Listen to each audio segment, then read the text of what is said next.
you know, just with some of this, trying to keep the same pace as the younger kids for me has made me better. It's made me focus more on getting my car correct. And I don't know if they ever fully could push me out of this, you know what I mean? But I'm glad to see there's so many dudes that are young and fast, and they obviously love this stuff just like I do. Now I realize like I had it pretty good, but like anything in life, man, you want to be really good at anything, no matter what it is. It's a lot of work, a lot of sacrifice, and that's what makes the difference. You know, you have to do stuff that most people aren't willing to do, and that's what puts you at the top of anything. Yeah, for sure. All of his experience and just, I think, the mindset mentality going into the race, just knowing how to manage a 45-minute, hour-long final. Like, there's a lot that goes into that, and I remember being the young kid, and I lost a lot of races not knowing how to do that and made a lot of mistakes. And you know, eventually, like I said, I was telling them the other day, like, eventually you just keep going down the checklist and you run out of things to check off and things to go wrong. I think I'm just going to start going for his kneecaps, honestly.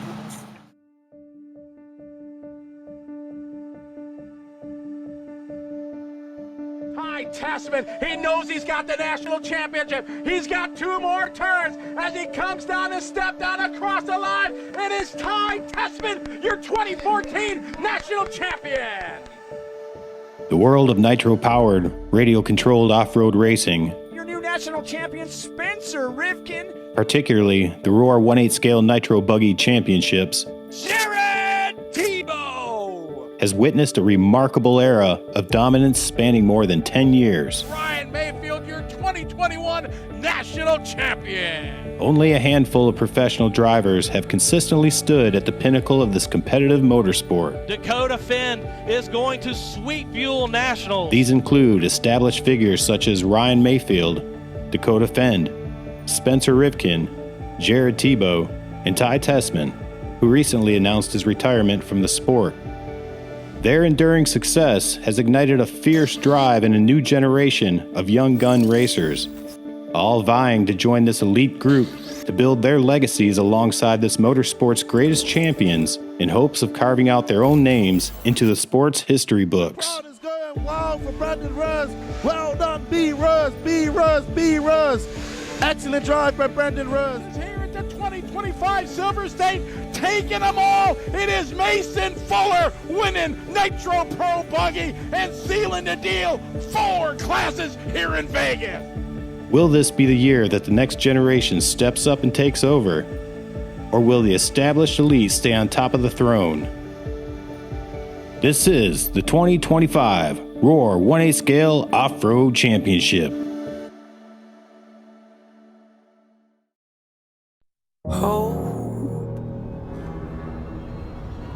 I'm on my way, I'm coming.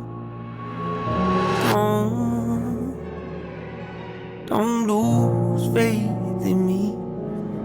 I know you've been waiting. I know you've been praying for my soul.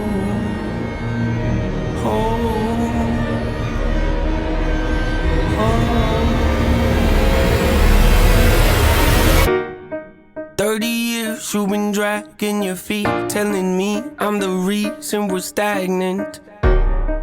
30 years you've been claiming you're honest and promising progress. Well, where is it at?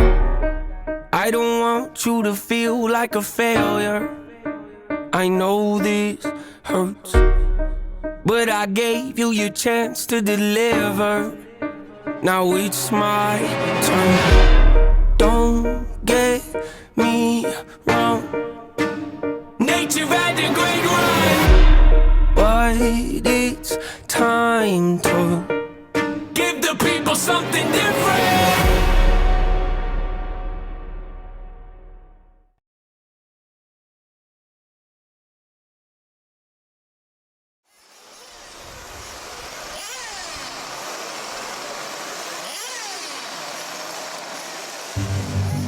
To the uninitiated, it looks like a toy, a hobby, a way to pass the weekend. But you don't build the largest permanently covered off-road RC racing circuit in the world with a casual hobbyist mindset. This isn't a backyard track. It's a monument to what happens when you refuse to build anything less than a masterpiece. And every great monument starts with a person crazy enough to take the first step. For Thornhill Racing Circuit, that is Chris Allison. Driven by the stubborn courage to champion a motorsport often dismissed by the mainstream as playing with toy cars, Chris built a multi-million-dollar RC cathedral in Hutto, Texas. Why pour blood, money, and years into an arena for radio-controlled racing? Well, it basically takes one local buffoon to do it, you know? So, you know, if you go into this thinking you're gonna make any money, you're wrong. You're not gonna make any money. It's really total passion. Yep. You know, if you don't have the passion, it's not gonna work. If you think you're gonna make money to survive, it's not gonna work. It's totally a passion thing. And I was lucky enough that I had another business that made I was financially stable from that business, and I was able to do this and basically operate it as a loss. Its entire life has basically been a loss. Even with everything that's happened, it doesn't make any money, you know? And right now, every single person that works here doesn't make anything. Nobody's paid. It's just so hard to do it, but it's a collection of people that are so enthusiastic about it that they put in the time and the effort to make this happen. That's the people we want around, and that's the people, you know, that we all like it. We all work crazy hard to make it happen, and your reward is a great event. People enjoying it and being happy is what we want. You know, that's our reward. You know, financial reward, it's not there. But the emotional and all that's what does it for us. You know, I like racing tremendously amount. I mean, sometimes I'm like, how am I not burned out doing this? I've been doing it for so long, you know, over 35 years, you know, racing cars. I'm still not burned out on it. I don't get it. It's just one of those things, you know. I know Scotty was up there talking about the same kind of deal where he's been in it for almost as long. And it's like his whole life has revolved around it, which I've run tracks for, you know, almost 20 years and have raced for over 35 years. And so it's good to see other people that have that kind of passion, you know, and I hope it continues kind of deal. Yeah. So. My name is Scotty Ernst, and I have been in the remote control car industry for probably over 30 years. Try not to think about how far it went back. But it has been a part of my life, my heart, my soul, ever since I got out of the military in the late 80s. And I found the hobby, fell in love with it, started doing it as a competitor. In the early 90s, my family, we opened up a hobby shop in Milwaukee. That's where I'm from. And it's just became my passion. I didn't know much about RC when I was a kid. For those old people, you remember getting a car from the hobby shop that only turned left, you had to back it up. You know, that's all I knew about RC when I was a kid. And then when I found about the competitive side of RC, it really just encompassed my life. Like I said, I opened a hobby shop, and through the next 20 years of owning that hobby shop, it has just encompassed my life. All for a good thing, though, because it's been it's an amazing journey, and it's an amazing thing what this hobby does for families, for kids, for everyone. And it's really been a big part of my life.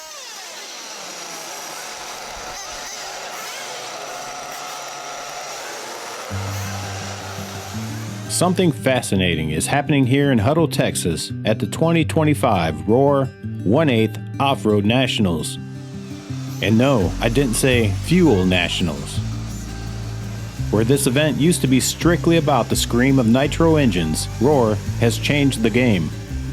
This year, Electric and Nitro 1/8 Nationals are sharing the dirt in the same exact week. It adds an extra day of chaos to an already punishing schedule.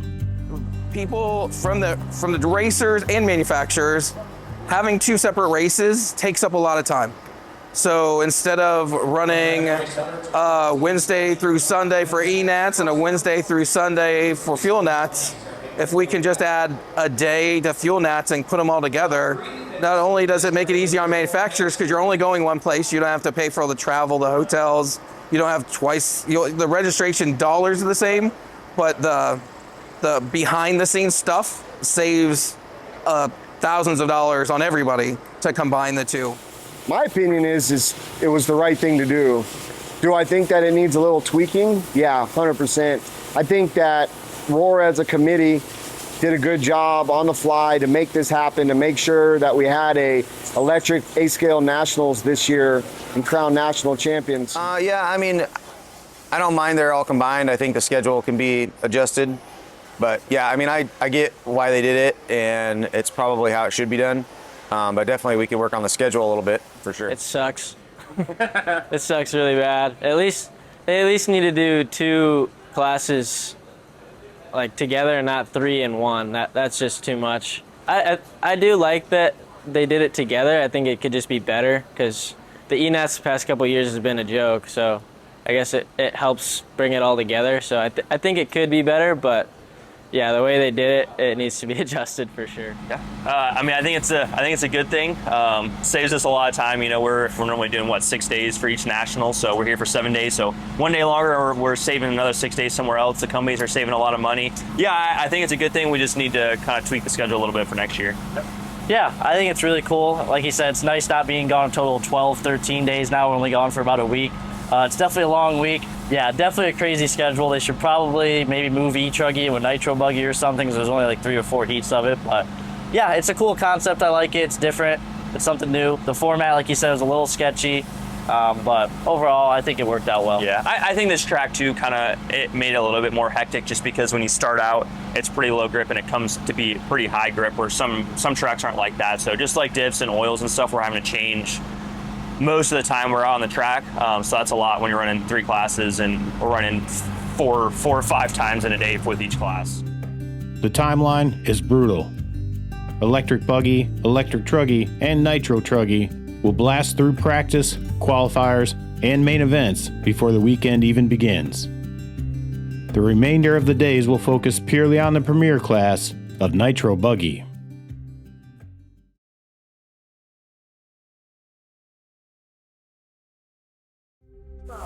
My name is Joey Bourdon. Hi, I'm Brandon Rose. I'm Spencer Hecker. David Olson. My name is Jonah Wilson. I'm Mason Fuller. I'm Caden Fuller. I'm Nate Sutherland. I'm from Marshalltown, Iowa. They are the young guns, treating every qualifier and every A main like a declaration of war. The veterans can no longer rely on experience alone. They are being forced to find new limits just to keep the young guns honest. Man, it's hard. I think, you know, the OGs like Ryan, Dakotah, 1, they're still super fast and they're still super hard to beat. And 2, they've just been doing it for so long. Their programs are so dialed in. The companies don't have much risk hiring them because they know they're good to go. They're going to get them good results. I just feel like the companies need to give us a shot, the young guys. Give us that same treatment they give the big dogs and to see what happens. Because overseas, we see a lot of the younger guys get that shot and they do really good. I think with the younger guys here in the States, we just don't have quite the shot the older guys do. You know, the deals are out there, but all the top guys are still getting them. Obviously, our companies are still taking really good care of us and everything, but it does mean a big difference whenever you get that big time check, and it does boost your confidence up, and it does make you want to try to get that win a little more. I think our younger guys, we just need that shot, the same chance the big guys have. I mean, I think the young guys are going to take it at some point, but still the guys who maybe are a little bit later in their careers and still at the top aren't going to go away for a while. So, yeah, I mean, it just depends how much work these guys continue to put in because they definitely have the talent, and, you know, Jonah and Joey and Brandon and, you know, Mason's already there, but all these guys are getting really close. So, yeah, they're definitely knocking on the door, but the vets aren't going to just let them walk in easily. Yeah, they're digging their feet in. They're not going anywhere. So there's going to be some just, you know, turnover because of stages of life. But there are some guys, you know, Mayfield, he thinks about RC cars 24 hours a day, and he still has the eyesight and the reflexes and the knowledge to continue to perform at the top level with, you know, Dakotah and these guys. They're not going to go away until they're tired of it, until it's no longer fun for them. But the young guys are definitely making it interesting, that's for sure. Yeah, the biggest thing what us younger guys don't have is racecraft. Like Dakotah and Ryan can just manage races so well. It's super cool to watch. Like when they manage a 45-minute main and they get that little gap and they can just manage that till the end, it's honestly pretty insane to me. that's what most of us struggle doing, I would say. When we get in the lead, we just want to keep on moving forward when you don't really have to, in a way, you know what I mean? Which it's always nice to win by 20, 25 seconds, but a win's a win no matter how far the person is behind you. That's one of the big things. And then their programs are always super dialed, where, mine has gotten a lot better over the last 2 years, I'd say. And it's only getting better, but, they come to the track, they know what to do. They're very smart when it comes to setup. They know the changes they need to do, which all of us younger guys are really like coming into our own in that aspect, I'd say. But yeah, they're just veterans, man. They're really, really good. They're hard to beat, but I think our time is coming, and hopefully it's coming soon. Yeah, I think it just takes experience. Like, they've been doing it for, 15, 20, 30 years, some of these guys. So, yeah, they definitely have a big head start on us. And the fact that we're closing the gap, it's really cool. There's a lot of young guys doing it very well. And it's cool to be a part of that. I'm trying my best. And getting to race with the guys that are complete veterans, it's definitely a challenge, but it makes you better. Like, you got to think of your competition as a way to improve, trying to base yourself off of them and try to close the gap. So yeah, I'm very thankful that we have all the veterans like Mayfield, Phend, you could say is one now, Lutz, those guys. They've all been a big part in bringing all of us young kids up. So yeah, it's great to race with them. I mean, I don't know. We're trying everything we can, but the old guys, they're not really getting any worse with aging. So I don't know. They're probably going to be good for a while, and then we'll be good for a while. So it's going to be close for years to come, I think. I mean, to be the man, you got to beat the man. So I think if us young guys can kind of break through and get those first few wins, kind of like what Mason did at Silver State, I think it'll start to come more, because we learn every race. We still have a lot of experience to gain, and I think we're getting closer every race, more confident. It's definitely not going to be easy, because these guys are the best in the world, like the greatest of all time. So we're out there trying our best, learning every time. In a sport where a 1 second mistake means the difference between immortality and defeat, the changing of the guard is no longer a question of if, it's a question of when and how. Hope. What's my definition of success? Listening to what your heart says. Standing up for what you know is right while everybody else is. Tucking their toe between their legs. What's my definition of success? Creating something no one else can. Being brave enough to dream big. Grinding when you're told to just quit. Giving more when you got nothing left. It's a person that'll take a chance on something they were told could never happen. It's a person that can see the bright side through the dark times when there ain't one. It's when someone who ain't never had nothing ain't afraid to walk away from more perfect, cause they rather do something that they really love and take the pay cut. It's a person that would never waver or change who they are just to try and gain some credibility so they can feel accepted by a stranger. It's a person that can take the fears in their life and turn them into motivation. It's believing in yourself when no one else does. It's amazing. This national championship is in the bag. Brandon Rose, your e-truggy national champion. Dude, what a race. My truck was so good that one. Made some changes after A1, and we hit the nail on the head, man. I was so nervous up there. DP, Mayfield, two of the best in the world right behind you, but I kept it clean. Everything was working great. New Reedy black box was absolutely perfect out there. Never faded the whole 7 minutes. I'm stoked, man. I know I had the pace. Just kind of keep it clean. Don't push too hard. Don't overdrive. But yeah, the weekend's been going great so far. E-truck was absolutely flawless. I got the title in that, my first national championship, so that was super sick.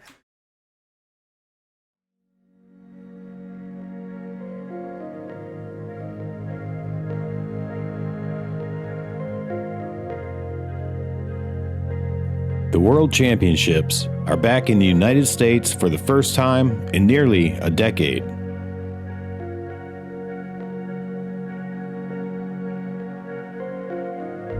And Thornhill Racing Circuit is set to be the host in 2026.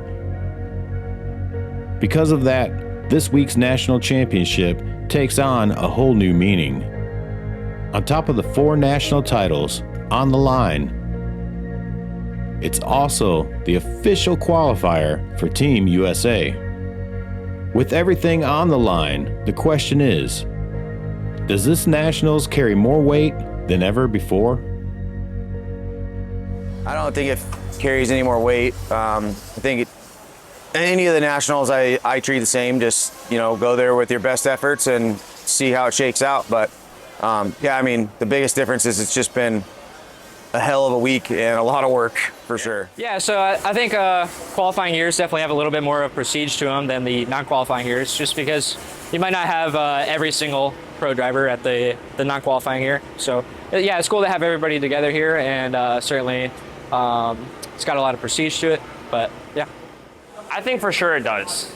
For sure. I mean, everybody's here. They have a goal. They want to get it. There'll be some hectic racing tomorrow.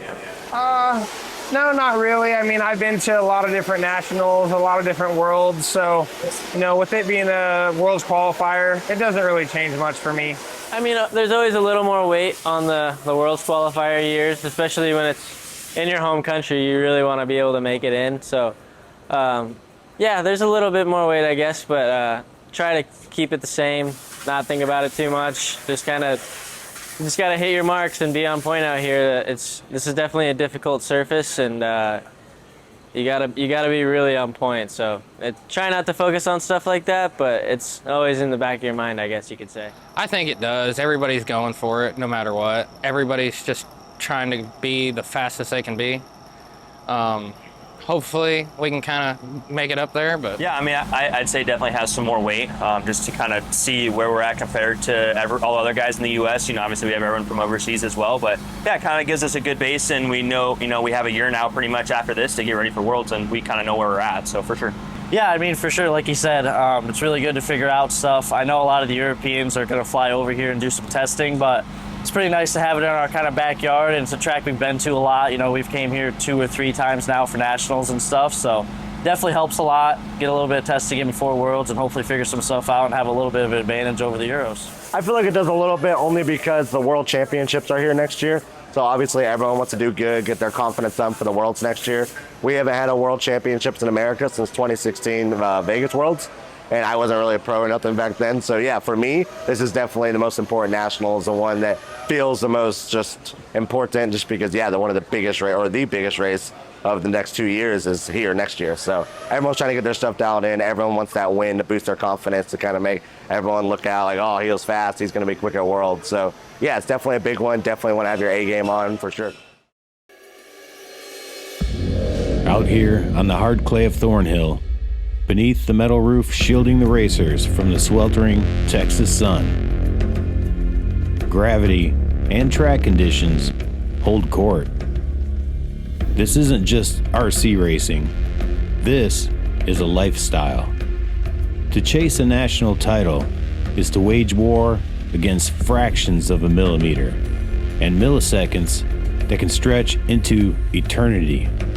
You spend a lifetime burning rubber on dusty tracks, sacrificing sleep over differential weights and shock packages, all for one singular, brutal truth. Perfection is a moving target. The old guard sits on the throne, and they didn't get there by accident. They have calloused scars burned into their fingertips from years of pulling on the throttle, and instincts honed in by a decade of victory and heartbreaks. They know how to read a line before the cars hit the track and can manage an hours-long race with the strategy, precision, and killer instinct of a seasoned fighter pilot. They are monuments of endurance, unyielding and cold. And now the next generation is at the fence. They drive with the untamed speed and a total lack of reverence, driving like they have nothing to lose because, to them, history has not been written yet. They launch high-end race cars over massive jumps with reckless, beautiful violence, daring the veterans to keep pace. It takes everything you have to become a champion, and when the main event starts, 15 machines scream down the straightaway in a deafening choir of nitromethane 2-stroke engines, only one thing remains clear. The throne, it isn't given, it's taken. And the old guard isn't stepping down quietly.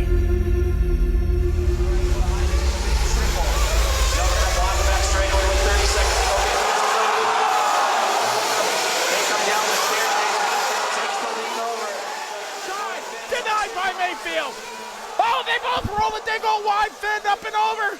Oh, no, Mayfield now with a big break. Dakotah dropping back on the final lap. 10 seconds to go.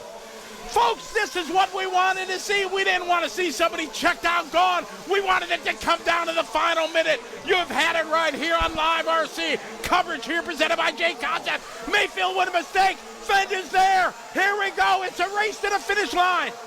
Oh, they're side by side. Mayfield off track. Phend back to the lead. Oh, my goodness. What a finish. We got Mayfield. Ring-a-ding-ding catching the corner. Oh, my race to the finish line. What a duel. What a battle. Dakotah Phend getting the national championship in Truggy. Oh, my goodness. What a battle. You can't ask for more excitement. You can't ask for better racing. Wheel to wheel, side to side, door to door. Phend brings it home. An awesome drive here. Half a lap left to go. Lemieux needs to keep it clean to bring home a second here. And Dakotah Phend, a well-earned national championship there for D.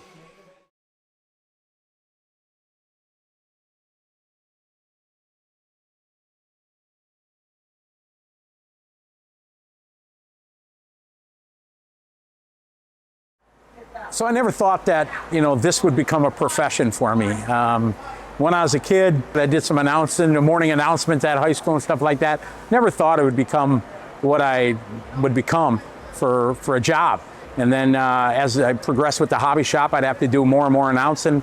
And I just kind of found my own way of doing it. And I kind of think back to when I was a kid, and I had a little green round radio I'd put under my pillow, and I'd listen to the Milwaukee Admirals hockey broadcast. And I always remember how that announcer could paint a picture that would describe exactly what we were listening to. It's like we were watching it, just by changing the inflection of his voice and his excitement levels from highs to lows. And as I started doing this more and more as a job, I remember that. I've used that through the years to just try to add excitement, because I think viewers that are, not at the racetrack or whatever, maybe, they can't see everything, maybe if I can add some excitement just by how I tell the story, maybe it'll make people enjoy it more. And by no means do I think of the best. There's many great announcers that do it. I just try to do my own way, and pretty honored and humbled that people like the style that I do. I've been doing it for 30 years now or something like that. And it's kind of all I've done. I've just dedicated myself to that, and then I was able to make it my job. But yeah, it's like you said, there's a lot of sacrifice. There's a lot of time away. There's I don't spend a lot of my own personal money anymore, but it's a lot of time. And just even at home, we're here all week wrenching, just going. And then at home, it's just full prep the whole time, going through cars, ordering parts, organizing travel, and, whatever's coming for the next race. But yeah, I don't know, other than just practice and just being dedicated. Just like anything, if you want to be good at it, you have to be dedicated. You have to be passionate about it. And you have to just learn and accept the bumps in the road, because these things will definitely humble you very fast, for sure. Yeah, definitely takes a lot of work at home. It's not just show up to the race and you're good. It's all in the prep. You're at home and wrenching and doing all that good stuff and testing, and just so that you can come here prepared, and to get to this level, it's tough. It takes a lot of money to get going if you're not supported. So just making the big races and doing good at the big races definitely helps a lot. And just getting your name out there, making a name for yourself, obviously, and just making it to these big races. It takes a lot of sacrifice. You're not just at home messing around. You're constantly doing something regarding RC. It's not always wrenching. It's not always running at the track. You're talking to other people. You're bouncing ideas off of other people. It's talking to the customers of the companies. Supporting that, and obviously teaching other people about the industry and supporting them and on setup and stuff. You can learn from that yourself, because it's you tell certain people what to do, what they look for. And sometimes it's not necessarily what you would do, but if you tell somebody what you would do in their situation, sometimes if you try it, it actually helps you out. So that's the part of the hobby that I enjoy the most, is just helping people and seeing them improve. So yeah, RC's just, it's tough. It's tough, tough life. Yeah, you definitely, if you're gonna try and be a pro, you definitely have to enjoy it without getting paid. And if you don't do that, then there's no point really. But yeah, I mean, it's definitely not like I'm making that much money. I mean, enough to, I don't know, not have another job right now, but it's not crazy money, and it's, I don't know, it's fun though to go to all the races. So yeah, I mean, I think for both of us, this has pretty much been our whole life. We both started when we were really young, pretty much. I mean, he was probably even younger than I. He was probably still in diapers when he was holding the radio. I was a little bit older, but I was still 5 years old. So this is all I know. This has been my whole life. And yeah, it's a lot. I mean, there's a lot of sacrifices. We're gone a lot. And we still have a lot of prep at home. So if we're just at the event working hard and we go home, we don't have to do anything, for a week or two, that'd be awesome. But we go home and we're immediately prepping for the next race. So it's a lot, but it is nice, like the schedule. When we are home, we are kind of able to make our own hours, and if we need to take the day off or go do whatever, then we have that ability. So there's give and take for sure. Yeah, like you said, it's pretty gnarly. I mean, I've been doing this my whole life too, throughout elementary, middle, high school, and everything. Missing 50 to 60 days a year of school and stuff was definitely hard. It definitely taught me a lot of discipline growing up and stuff, so that helped a lot. And I think it helped me a lot, growing up and becoming an adult now. But it's definitely a lot of sacrifices. I mean, like I said, I missed 50, 60 days of school. This was my main goal and focus my whole life, so I didn't really, care to go out and party with kids and everything. Like, I grew up around adults at the track, so I just kind of never really wanted to hang out with them. But so yeah, it's definitely a lot of sacrifices and stuff, but it's pretty nice. Like you said, if you need a day off when you're home, you're able to do that. You can work, just a little bit longer the next day to make up for it. Right now, the pace and the speed is so high. It takes so much practice and so much, I would say, mental capacity to be able to maximize the performance of everything. We're doing so much with the cars now. We're doing so much with the tires now. The maximum performance ceiling of everything is so high than it used to be, to where that's the really difficult part, is to try to piece all that stuff together. So yeah, it's definitely a lot of work, a lot of sacrifice. And if you're to talk to the #1 chess player in the world, he would say the same thing, or a really high CEO of business. Anything to be at the top level takes a sacrifice that most people aren't willing to put in.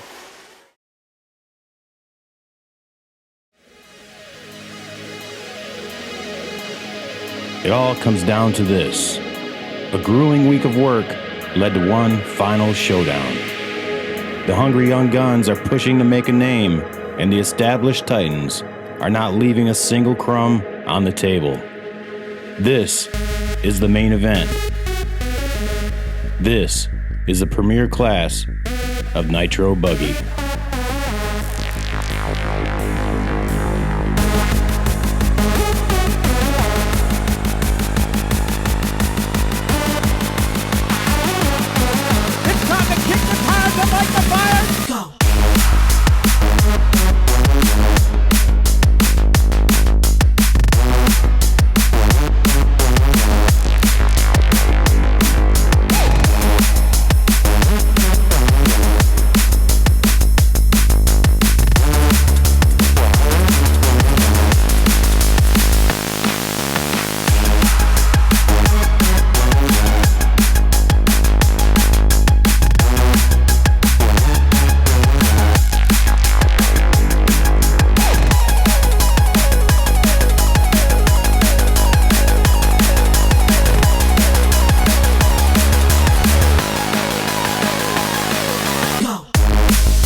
Dakotah Phend!